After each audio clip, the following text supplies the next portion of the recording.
Hi, I'm Hayley Goleniowska, mum of two gorgeous girls, wife of Bob, and author of blog Downside Up.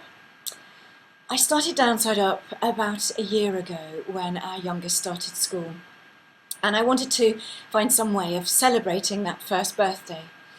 So I thought, what better way than to read to you what has become overwhelmingly the most popular blog post that I wrote.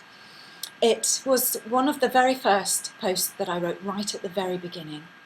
And basically it's offering advice to friends and family of what to say and do when a baby is born with a disability. I write specifically about Down syndrome. Our youngest Natty has Down syndrome, but this post would prove invaluable for anybody encountering this situation. It applies to any disability. The post is called What to Say When a Baby's Born with Down Syndrome.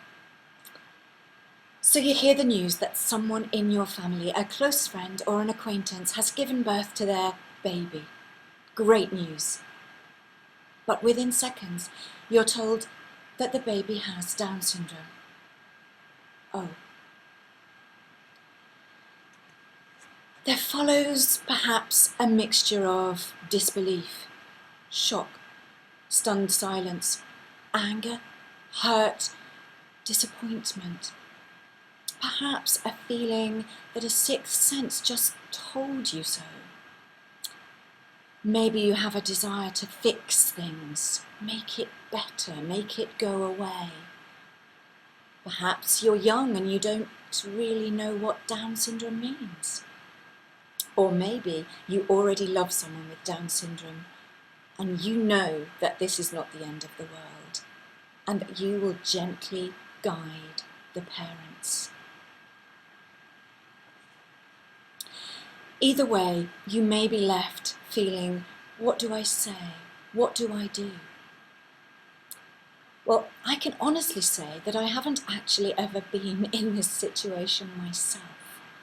But I can say with equal measures of honesty that we as parents probably experienced the full gamut of reactions from those within our social circle in the weeks following Natty's arrival.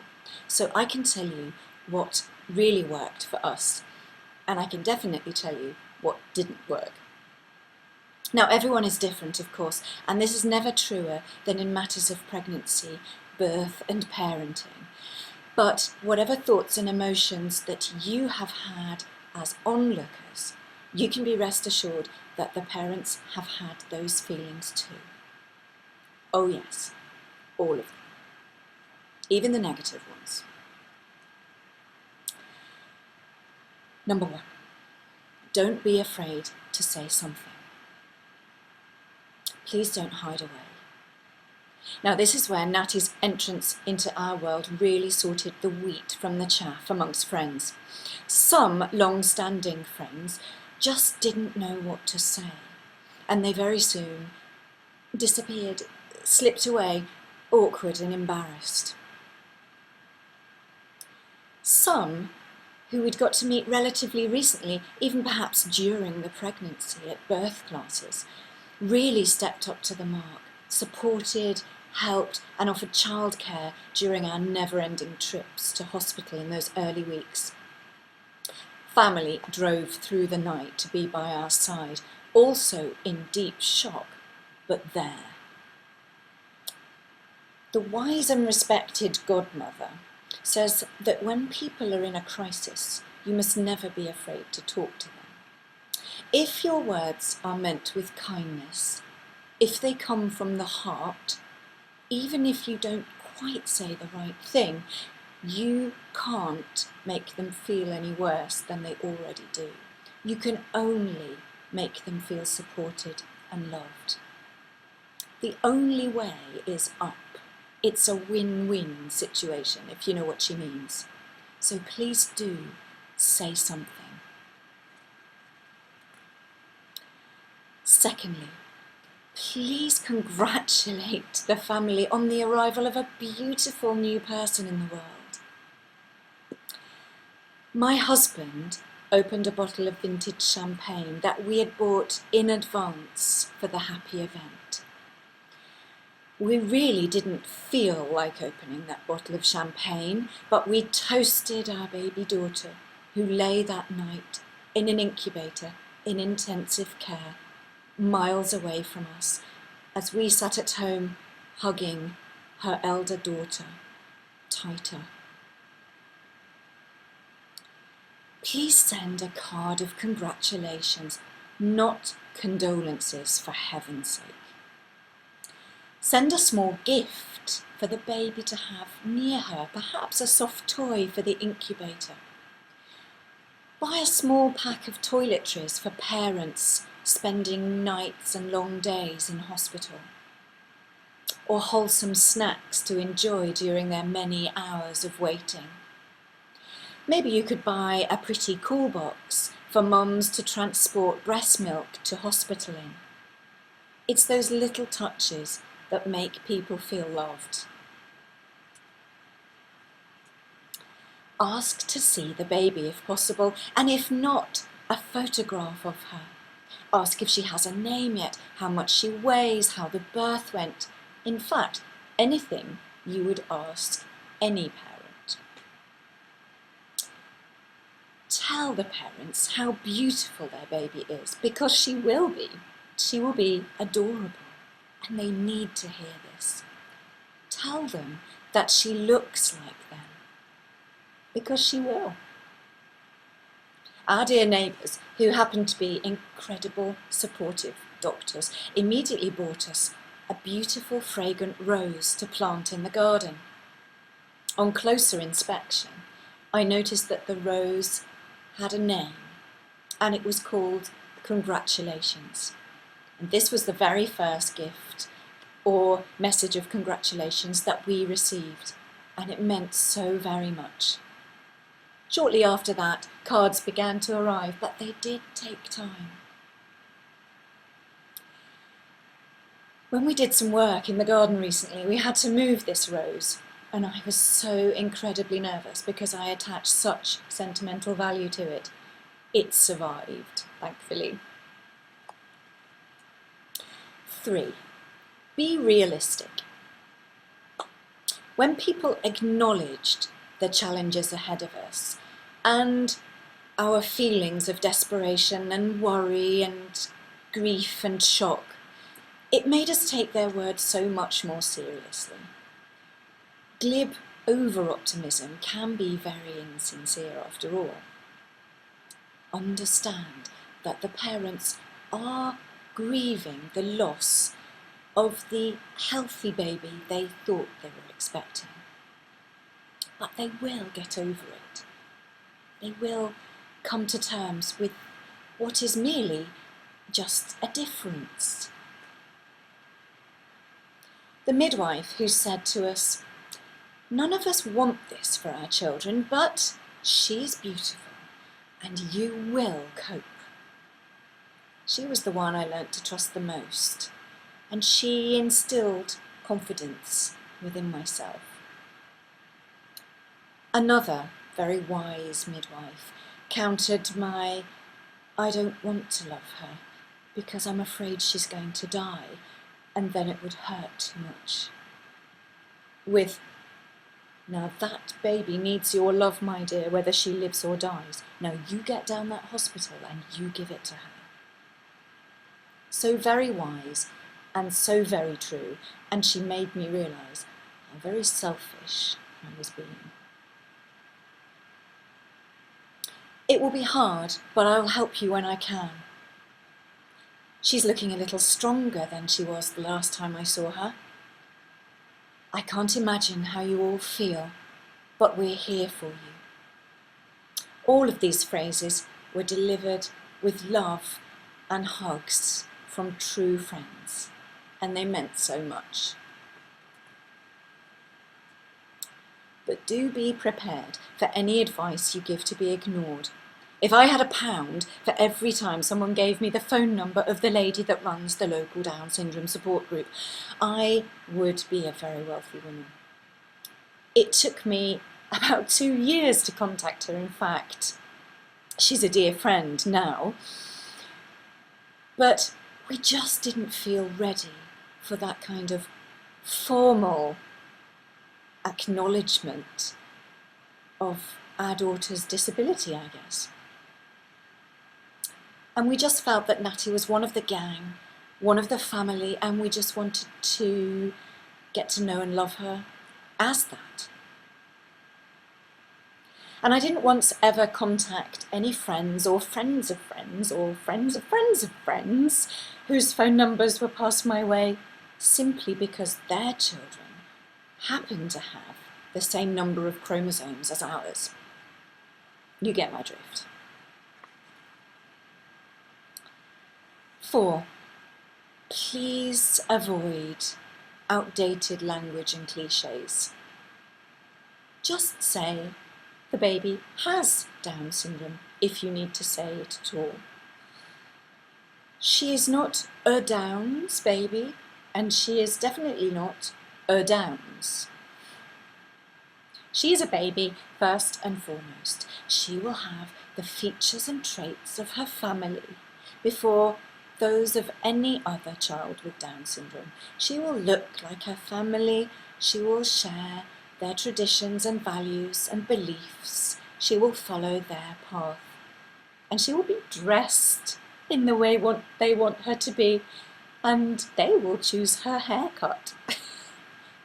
Children with Down syndrome don't come out with a specific type of haircut. She is here. She's here in the here and now. So please don't ask endless questions about antenatal testing. You might also want to avoid mentioning the mother's age or state of her eggs and ovaries. In fact, one of the loveliest Down's mums I know had her little girl when she was just 18. So although the chances increase with age, by no means it's not just mature mums. I actually don't mind people asking me, did you have testing? Or did you know that Natalia had Down syndrome before she was born? It's the, didn't you have testing then, that really upsets me. Because of course the subtext to that question is, of course we didn't know, because if we had known, she wouldn't be here today. Think about it.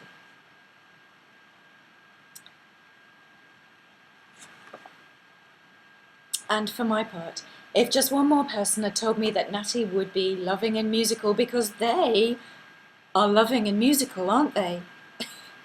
I could have stood in Sainsbury's car park and screamed for a week. Yes, Natty is loving, but if she doesn't like you, she'll dislike you. Yes, she likes music, but so does her sister.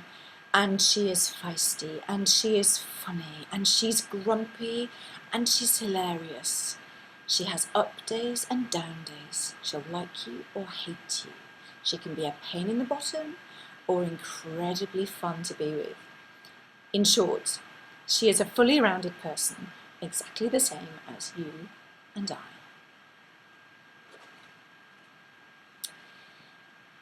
This is a PS. It's not point number 5 because it is not advice. Now perhaps it's just the way I am, a feisty, contrary individual, but reverse psychology really worked well for me. I can clearly remember 2 pieces of shockingly negative input from 2 separate individuals. So shocking and so negative that they made me sit up and think, right, you'll see. The first was from the kind of nonchalant midwife that wafts through your space shortly after you have been given the diagnosis about your baby. When asked, what do we do about the breast milk? Meaning, how do we get the breast milk into our baby? She replied, Oh, don't worry about that. That'll soon dry up after the shock she's had today. I was in the room at the time. Right then, breastfeed I will, the same way I breastfed her sister. Now, it took 3 months of naso-gastric tube feeding, and every drop that passed through that tube was expressed breast milk. And eventually, after 3 months, Natty did learn to breastfeed. It's a long story, but you can read about it on the blog. The second piece of shockingly negative input was from a professional acquaintance of mine. Now, perhaps she was speaking from personal experience, so I try to go easy on her. She simply said to me over the phone, when I told her of Natalia's diagnosis, "Well, you don't have to keep her, you know. You can just say goodbye. Nice knowing you." Now, I might have been wavering on whether or not I could cope. I might have been wondering whether or not our family could deal with this unknown situation. This made me realise that no adoptive or foster family could ever do it better than us. And from that very moment, the very best is what we have always done for both our girls.